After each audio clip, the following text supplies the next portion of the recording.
நம்ம சிம்ரன் சர்மாவுக்கு ஓடுறதுனா ரொம்ப பிடிக்கும். ஃப்ரெண்ட்ஸுங்க கூட சேர்ந்து ஓடுறதுக்காண்டி கிரவுண்டுக்கு போறான். அப்ப அவரோட ஃப்ரெண்ட்ஸ் எல்லாம் சொல்றாங்க, எங்கனாலே ஓட முடியல, நீ எப்படி ஓடுவ, உனக்கு 2 கண்ணும் தெரியாதே, ஓரமா போயிட்டு உட்காரு அப்படின்னு சொல்லிட்டாங்க. இன்னும் கொஞ்சம் பேர் அவளை, உனக்கு உண்மையிலே கண்ணு தெரியுமா தெரியாதா, கண்ணு தெரியாத மாதிரி நடிக்கிறியா அப்படின்னு கேட்டு அவளை அசிங்கப்படுத்துறாங்க, கஷ்டப்படுத்துறாங்க. அவள் அழுதுகிட்டே போறான்.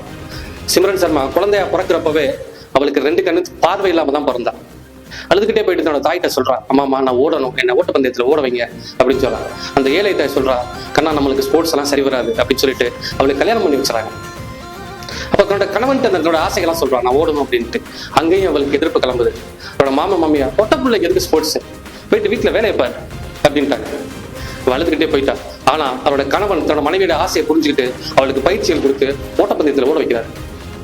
ஏசியன் கேம்ஸ்ல ஜெயிக்கிறா. வேர்ல்டு சாம்பியன்ஷிப்ல 200 மீட்டரை வெறும் 24 செகண்ட்ஸ்ல ஓடி தங்கப்பதக்கம் வாங்குறா. அடுத்த ஒலிம்பிக் போட்டியில தங்கப்பதக்கம் வாங்கியே ஆவேன் அப்படின்ட்டு வைராக்கியத்தோட வெறித்தனமா ட்ரைனிங் பண்ணிட்டு இருக்கா. தன்னம்பிக்கை கொண்டவர்கள் தங்களோட குறைகளை கூட தங்களுக்கான பலமாக மாற்றிக்கொள்ளும் வலிமை படைத்தவர்கள்.